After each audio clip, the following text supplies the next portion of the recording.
Yes, good morning बच्चे। Again formal good morning to you. तो हम कल टॉपिक कर रहे थे चैप्टर 2 फंडामेंटल्स ऑफ पार्टनरशिप में। Topic was interest on drawings, how to calculate interest on drawings, और फार्मूला वही था, total drawings into r upon 100 into n/12। बात सिर्फ वो n की थी कि n जो है वो क्या है। Interest on drawings is equal to total drawings into r upon 100 into n/12। बात सिर्फ इस एक एन की थी जो वेरी कर रही थी, बिकॉज अगर इन आपको दी होनी है ड्राइंग्स आपको क्वार्टरली या मंथली या ये भी दी होगी, आर आपको दिया होगा, बाकी तो न्यूमरल से पहले एन जो था वो था। और वो एन डिपेंड कर रहा था, पहली बात तो रेगुलर ड्राइंग्स थी या इनरेगुलर ड्राइंग्स। हमने कल सिर्फ रेगुलर वाला केस किया था, और रेगुलर भी थी जो मंथली थी या क्वार्टरली थी, कैसे थी। और मंथली या क्वार्टरली भी थी तो बिगिनिंग थी, एंड थी या मिडल थी, ऐसे ही था। और वो जो एन निकालने का फार्मूला था, कोई मेरे को बता सकता है क्या था? ऐसे ही बोल दीजिए। Time left after first drawing plus time left after last withdrawal upon Yes, it is time left after first withdrawal plus time left after last withdrawal divided by 2। if first withdrawal के बाद books of accounts close होने का time कितना बचा है, कितने months बचे हैं, और लास्ट विड्रॉल के बाद कितने बचे हैं उसका, उसकी एवरेज, वो एन की वैल्यू थी। यस अनिरुद्ध, अब बताइए आपने क्या पूछना था। सर क्वेश्चन नंबर 41 का केस 3 है, उसके सर मुझे एन कैसे निकालना है ये बता दो। 41 का 3 middle of quarter. Yes sir. Middle of each quarter में आपके क्वार्टर बन गए April to June, July to September, October to December and January to March, ये बन गए middle of each quarter. First withdrawal कब हुई है यहाँ पे? 15 मई को, और लास्ट विड्रॉल कब हुई है? 15 फेब को। 15 मई के बाद 31 मार्च तक नंबर ऑफ मंथ्स आर 10.5 जो बच गए हैं from 15 May up to 31 March. Last withdrawal 15 Feb से लेकर 31 मार्च तक, 1.5 month.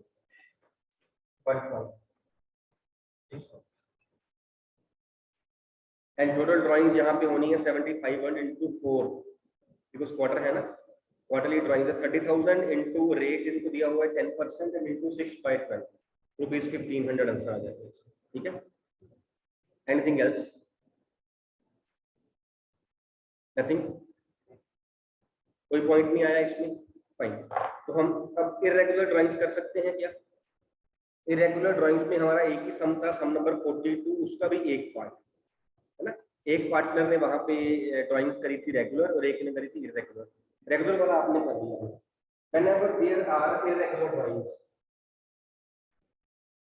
whenever there are irregular drawings, irregular, I hope कि आपको मीनिंग क्लियर है irregular का। when there is no fixed date or fixed amount or fixed interval as per the requirement of the partner has withdrawn the money। Suppose उसने 1 अप्रैल को निकाल लिया 10,000 रुपया, उसके बाद उसको 15 मई को जाकर जरूरत पड़ी, तब उसने 5,000 निकाल लिया। उसके बाद उसको एकदम से अगले महीने फिर जरूरत पड़ेगी, 1 जून को उसने निकाल लिया, उसको 2 महीने जरूरत नहीं पड़ी, 2 महीने निकाला। मीन्स ना टाइम पीरियड फिक्स है, इंटरवल, ना कोई डेट फिक्स है, कभी फर्स्ट को निकाल रहा है, कभी मिडिल में निकाल रहा है, कभी एंड में निकाल, ना ही अमाउंट फिक्स है। Everything is as per his own wish, as per his own need. That is a case of irregular drawing. And whenever irregular drawing उससे इंटरेस्ट निकाला जाए, जो फार्मूला होता है in case of irregular, that is equal to interest on drawings. in case of irregular drawings, the method will be used, that is product method। product method इसे हम कहते हैं product method of calculating interest on drawing। निकालते कैसे हैं? total of product into r percentage into 1/2 interest निकालने का sigma product भी कहते हैं। Sigma product into r percentage r into 1/12। Product method में आपने 1/12 जरूर यूज करना, याद रखना, और कुछ नहीं करना आपने। नंबर ऑफ मंथ्स यहाँ पे 1, 4, 5, 6, 4, 4.5 ऐसे नहीं लेनी। Product method whenever you are using, आपने यहाँ पे 1/12 ले लेना है। आर आपको दी होगी, पॉइंट है ये सिग्मा प्रोडक्ट, ये कैसे आएगा, ये नोट कर लिया आपने, हम सम करते हैं, सम के साथ ही हो जाएगा, ठीक है। या इलस्ट्रेशन हो तो इलस्ट्रेशन कर लेते हैं ताकि आप सम कर सको, क्योंकि इसका सम ही एक है, अगर ज्यादा होते तो एक मैं करवा देता, बाकी आप कर लेते हैं। मैं देखता हूँ अगर यहाँ पर इलस्ट्रेशन हो, यस इलस्ट्रेशन है, illustration is number 33 page number 2.47, देखना जरा।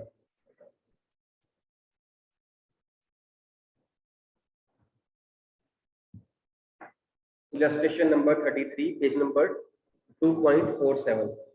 He says the capital account. Should I read? मिल गया आपको पेज, सम मिल गया। The capital accounts of Alka and Archana showed the credit balances of rupees 4 lakh and 3 lakh respectively after taking into account drawings and net profit of rupees 2 lakh. The drawings of the partners during the year 18-19 were Alka will do rupees 10,000 at the end of each quarter. This is regular drawings. Archana's drawings were on 31st March 18 rupees 8,000, on 1st November 18 7,000, and 1st Feb 19 5,000. Easily we can see this case of irregular drawings. Calculate interest on partners capital, so बात की बात है, interest on partners drawings at 6% for the year this, and this is the question of CBSE last year 2020 में आया वो question है। मैं यहाँ पे आपको सिर्फ अर्चना की बात जो है बता रहा हूँ, उसकी उसी का इरेगुलर है। उसका करने के लिए जो कॉलम टेबल बनेगा पहले, जहां से हम प्रोडक्ट का टोटल निकालेंगे, फार्मूला में हमने यूज किया है ना, interest on drawing total of products किया है, सिग्मा प्रोडक्ट वो टेबल बनेगा, टेबल से इसमें जो आपके कॉलम्स हैं, फर्स्ट कॉलम है आपका date, this is calculation of interest on drawings of Archana. Interest on drawings of Archana. First column ये आपको दिया गया होगा डेट का, अगला कॉलम फिर आपको दिया गया होगा अमाउंट का। अमाउंट कौन सी? अमाउंट जो विथड्रॉ की गई है। ये दो चीजें आपको दी गई होंगी, इसके बाद दो चीजें और होनी है, वो हमने खुद बनानी है। Column is number of months and this is product, ये दो कॉलम्स हम यूज करेंगे इसको। First is on 31st May 18, 31st of May 18 rupees 8,000 ये दिए हुए हैं। then 1st November 18 7,000, 1st November 18 7,000, and then he says 1st Feb 19 5,000, 1st Feb 19 rupees 5,000, ये आपको दिया हुआ है।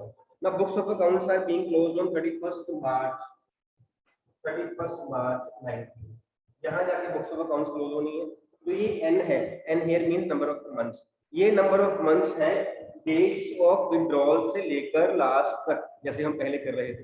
मींस ये पैसा जो है कितनी देर यूज किया गया।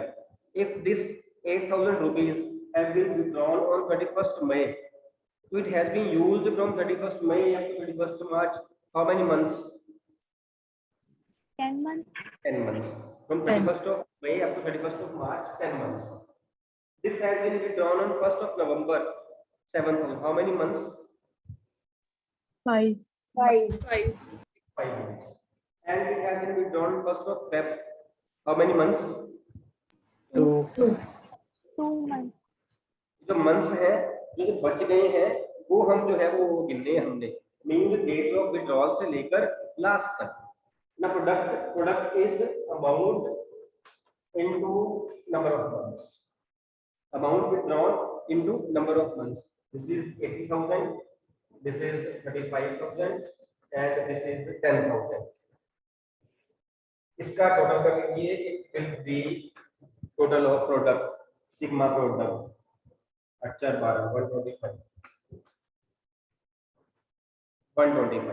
इसको वहां पुट करिए, फिर आपका आंसर आएगा। रेट यहाँ पे आपको दिया हुआ है इंटरेस्ट ऑन ड्राइंग 6%, तो interest on drawing equal to total of product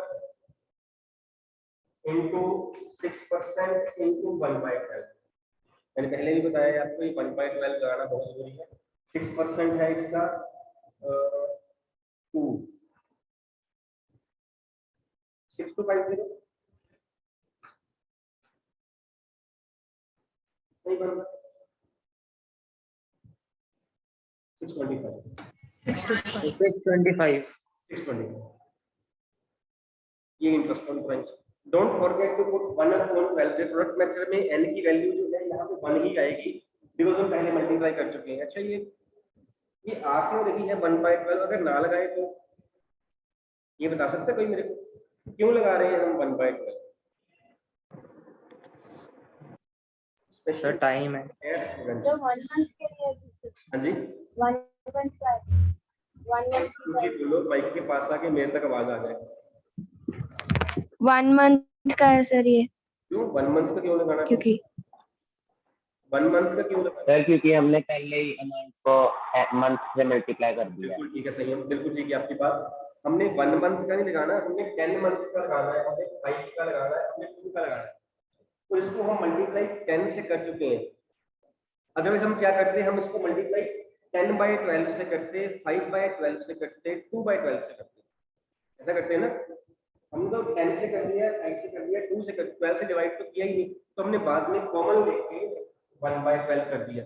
अगर ये नहीं करते ना तो ये इंटरेस्ट 10 ईयर्स का बन जाता, 5 ईयर्स का बन जाता, 2 ईयर्स का बन जाता। इसको मंथ्स में कन्वर्ट करने के लिए 10/12, 5/12, 2/12 करना था, यहाँ नहीं किया, कॉमन लेके कर लिया 1/12। दैट इज वाई 1/12 जो लगाया गया वो ये बहुत जरूरी है। नहीं करोगे तो सालों का इंटरेस्ट निकलेगा, 10 ईयर्स, 5 ईयर्स, 2 ईयर्स का। अब ये 10 मंथ्स, 5 मंथ्स, 2 मंथ्स का निकला। I hope the point is clear to you. And वो जो सम है आपका, सम नंबर लास्ट जो था which was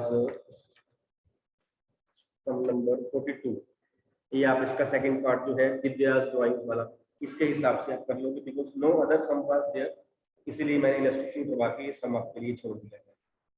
topic is done, I hope done, ठीक है। This was about interest on drawings. Now we will discuss about calculation of interest on capital, which is far more easier than this. Interest on capital.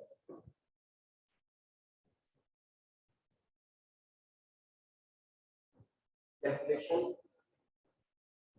of interest on capital. ये थोड़ा उससे simple भी है। Interest on capital निकालने का formula जो है ये that is capital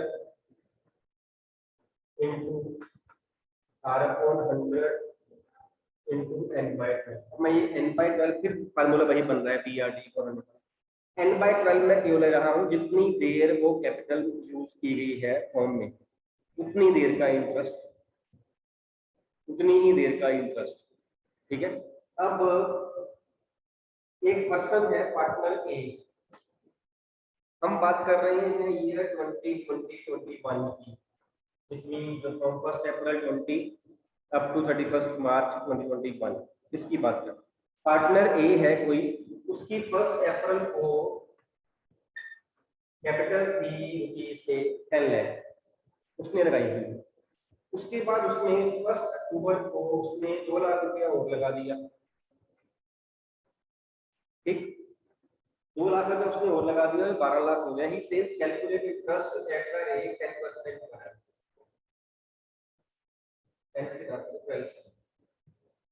12% per annum के हिसाब से इंटरेस्ट निकालना। बिल्कुल सिंपल है ये, इसको हम कर कई तरीके से कर सकते हैं, जैसे आपको अच्छा लगे वैसे आप कर सकते हैं। बस बात आपने याद ये रखनी है कि वो जो मनी है वो कितनी देर इन्वेस्टेड रही है बिजनेस में।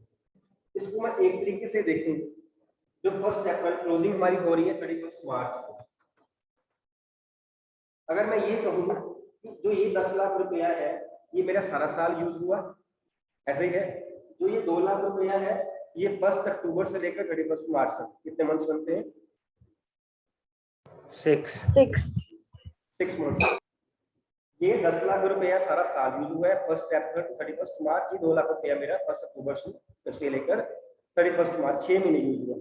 तो इसमें मैं इंटरेस्ट निकाल दूंगा सारे साल का, इसमें मैं निकाल दूंगा 2 महीने का, 6 महीने का 2 लाख रुपये, मेरा आंसर आ जाएगा प्लस कर दूंगा। एक वे ये है कि जैसे मैं यहाँ पे इंटरेस्ट निकालूं 10 लाख पे 12% पूरे साल का है 1,20,000 नहीं है, बनी हो गया 12/12, तो ये आपका बन गया 1,20,000। फाइन। जो ये 2 लाख रुपया है इस पे मैं लगाऊं 12% और 6 months 12% और 6 months, ये आपका बन गया 12,000, 2 लाख का 12%, टोटल आपका बन गया, टोटल बन गया आपका 1,32,000 इंटरेस्ट ऑन कैपिटल। ये पॉइंट क्लियर है आपको? मैंने क्या किया है, जितनी देर पैसा बिजनेस में यूज हुआ उतनी देर के लिए हमने उसको जो है इंटरेस्ट उस पर चार्ज कर दिया। अब इसी को मैं किसी और तरीके से देखता हूँ, मैं इसको इस तरीके से देखता हूँ कि 1 अप्रैल से लेकर 1 अक्टूबर तक बिजनेस में 10 लाख रुपया यूज हुआ। 1 अप्रैल से लेकर 1 अक्टूबर तक बिजनेस में 10 लाख यूज हुआ है, और 1 अक्टूबर से लेकर 31 मार्च तक 12 लाख रुपया यूज हुआ है। मेरी बात समझ रहे हो मैं क्या कह रहा हूँ? बात समझ आ रही है? Earlier my view point was कि 10 लाख रुपया सारा साल यूज हुआ, 2 लाख रुपया 6 महीने यूज हुआ। अब मैं कह रहा हूँ 10 लाख रुपया 6 महीने यूज हुआ, अगले 6 महीने 12 लाख रुपया यूज हुआ है। ये भी तो एक वे है ना बात कहने का, वही बात है ना। तो मैं इस पे अलग अलग इंटरेस्ट निकालूंगा, मैं 10 लाख पे निकालूंगा 6 महीने का और 12 लाख पे निकालूंगा 6 महीने का। अगर मैं 10 लाख पे 12% मैं 6 महीने का निकालूंगा और मैं 12 लाख पे 12% लगा के मैं 6 मंथ का निकालूंगा, जब मैं इसको निकाल के प्लस करूंगा इट विल बी अगेन 1,32,000। बात वही है, फर्क कोई नहीं है। चाहे मैं ये कहूँ 10 लाख रुपया मेरा सारा साल यूज हुआ, तो 2 लाख लगाया वो 6 महीने यूज हुआ, इंटरेस्ट निकाल के प्लस करूँ, या मैं कहूँ 10 लाख रुपया 6 महीने यूज हुआ है, 10 लाख के बाद वो बन गया 12 लाख रुपया, अगले 6 महीने 12 लाख यूज हुआ, उस पर इंटरेस्ट निकालूंगा, आप कैलकुलेट कर लेना, वो सेम आएगा। यहाँ तक क्लियर है बात? यहाँ तक क्लियर होगी? इसमें कोई डाउट? इसी बात को मैं किसी और तरीके से कह सकता हूँ, या मैं किसी और तरीके से इसका इंटरेस्ट निकाल सकता हूँ, that will be again product method हमने अभी यूज किया, वो भी हो सकता है, क्योंकि वो भी कहीं ना कहीं आपके सम्स में काम आ जाएगा। इसी सम ये वो कि आप इसको लिख रहे हैं, ये समझ आ रहा है। इसी सम को मैं प्रोडक्ट मेथड के साथ कर रहा हूँ। अभी हमने कॉलम बनाए थे date, amount, number of months and product. Date, amount, number of months and product. जो फर्स्ट डेट थी मेरी 1 अप्रैल 2020, अमाउंट जो थी वो थी 10 लाख रुपीज। उसके बाद जो थी 1 अक्टूबर 2020 12 लाख रुपीज। 6 महीने ये यूज हुआ है, 6 महीने ये यूज हुआ है, इसका मैं 60 लाख बन गया, इसका 72 लाख बन गया, ये आपको बन गया 1 करोड़ 32 लाख। Yes 132 lakh is 1 crore 32 lakh. अब वही फार्मूला आपने लगाना है इंटरेस्ट ऑन ड्राइंग पे जो लगाया था हमने, वही फार्मूला जो था sigma product 152 lakh into R percentage into 1/10। फिर यहाँ तो मेथड इज प्रोडक्ट मेथड, अब यहाँ 1/12 आ जाएगा, अगेन इट विल बी 1,32,000। आप इसको किसी भी मेथड से कर सकते हो, आप किसी भी मेथड से कर सकते हो। अगर आपको एक ही अमाउंट दी हुई बिगिनिंग वाली, फिर सिंपल पीआरटी वाला पॉइंट लग जाएगा। उसने कहा बिजनेस की जो कैपिटल थी पार्टनर की 10 लाख रुपया थी, सारा साल वही रही, कोई फिर मेथड नहीं दिखाना, सिंपल 10 लाख रुपए को आर से मल्टीप्लाई करो और आपका आंसर आ जाएगा कि वो सारा साल ही पैसा यूज रहा। बस ये देख लेना सम में जो कैपिटल है जिसके ऊपर हमने इंटरेस्ट निकालना है, that should be opening capital, should not be closing. Closing पे नहीं इंटरेस्ट होता है, ओपनिंग पे होता है। ओपनिंग कैपिटल में इंटरेस्ट निकालना है। क्लोजिंग हो तो पहले क्लोजिंग में से ओपनिंग कैलकुलेट करनी पड़ेगी। You can tell me how we can calculate closing opening capital from closing capital?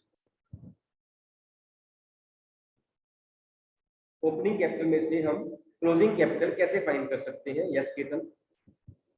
Sir, by using formula opening capital plus fresh capital minus drawings is equal to closing capital. Yes, closing capital निकालने का formula जो होता है उसको उल्टा करना पड़ेगा। हमने ओपनिंग कैपिटल निकालनी है, formula will be closing capital plus drawings minus closing capital plus drawings minus profits. हम ओपनिंग में प्रॉफिट प्लस कर रहे थे, ड्राइंग्स याद करो +1 का final accounts balance sheet. Opening capital में प्रॉफिट प्लस ड्राइंग माइनस कर रहे थे, क्लोजिंग कैपिटल आ रही थी जो हम बैलेंस शीट में लायबिलिटीज में बाहर लिख रहे थे। अब हमने ओपनिंग निकालनी है, क्लोजिंग दी होगी, closing plus drawings minus profit. अगर लॉस हो तो ऐड कर देना। मेरी एक आध सम ऐसा आ जाए जहाँ क्लोजिंग कैपिटल दी हुई हो आपको, वहां पे ये फार्मूला यूज कर लेना। अदरवाइज इसी चैप्टर में बाद में ये फार्मूला काम आ जाना है, ओपनिंग कैपिटल का आना है काम। इसको नोट कर लो कहीं, this is for the calculation of opening capital, closing capital plus drawings minus profit, loss plus. Sir 42nd सम में है। हाँ जी 42nd सम में है। 42nd सम में ही है, 42nd सम में ही है, बिल्कुल वहां पे यूज कर लेना इसको इंटरेस्ट ऑन कैपिटल निकालने के लिए। और इसके आपके जो सम्स हैं पीछे दिए हुए हैं, सम 26 से लेकर 30 तक, सम नंबर 26 से लेकर 30 तक ये दिए हुए, ये सारे इंटरेस्ट ऑन कैपिटल निकालने के ही सम है। और एक इसी में ही आपको सम नंबर 31 से लेकर 34 तक जो दिया हुआ है, that is regarding salary and commission. ये छोटा सा टॉपिक है, अभी कर लेते हैं, बहुत छोटा टॉपिक है ये वाला, हमने इसमें से किया भी हुआ, हमने कल भी कर लिया।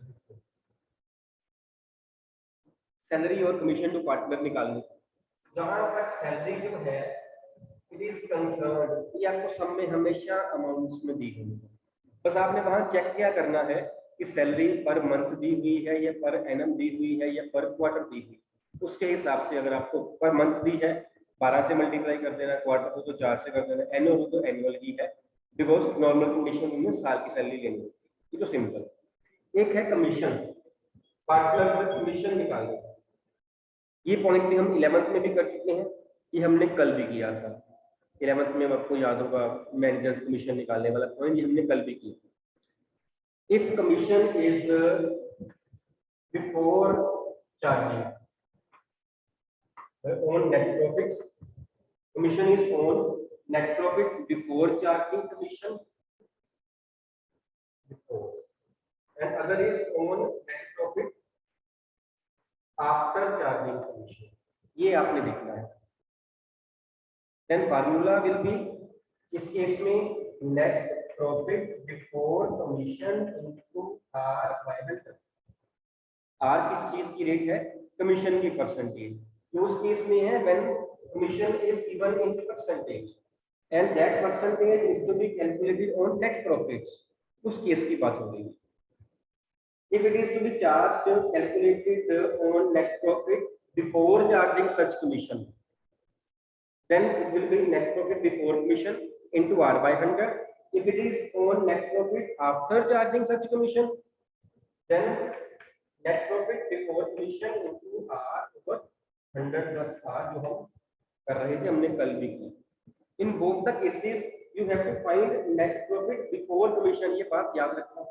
दोनों केसेस में प्रॉफिट आपके पास बिफोर वाला ही होगा, आफ्टर वाला तो आपके पास आ ही नहीं सकता प्रॉफिट, तो हमारे पास कमीशन की अमाउंट ही नहीं है। नेट प्रॉफिट बिफोर कमीशन यहाँ चाहिए, नेट प्रॉफिट बिफोर कमीशन ही यहाँ चाहिए, दोनों में रिक्वायरमेंट सेम। लेकिन अगर ये वाला केस हो सिंपल इनटू आर बाय 100 कर देना, अगर आफ्टर वाला केस हो नीचे आपने आर ऐड कर देना, 5 हो 5/105, 10 हो तो 10/110, और ये सम्स आपके 31 to 34 इससे होने हैं सैलरी कमीशन। ठीक है, कल संडे है, ये सम्स कर लेना जितने डिस्कस किए हुए, सारे छोटे छोटे सम्स हैं। जैसे आपने कल निकाला इंटरेस्ट ऑन ड्राइंग्स, ऐसे यहाँ कैलकुलेशन दिए, कोई एंट्री नहीं, कोई कुछ नहीं है। और मंडे से हम टॉपिक जो है नया स्टार्ट कर लेंगे। डाउट अगर होंगे आपको तो पहले वो ले लेंगे। आज के लेक्चर में कोई डाउट है तो पूछ लीजिए। एक आध पॉइंट मेरा पड़ा है करवाने वाला, जो मैं उससे बात कर रहा था, बाद में करवाऊंगा।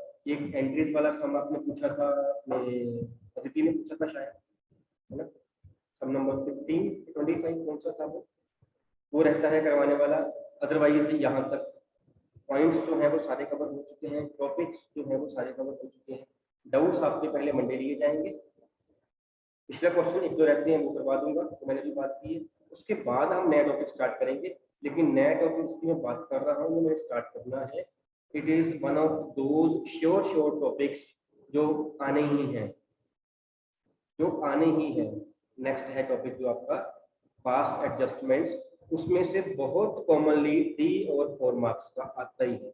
बहुत कॉमनली नहीं, हर बार ही आता है, मैं गलत बोल गया, बहुत कॉमनली हर बार ही आता है।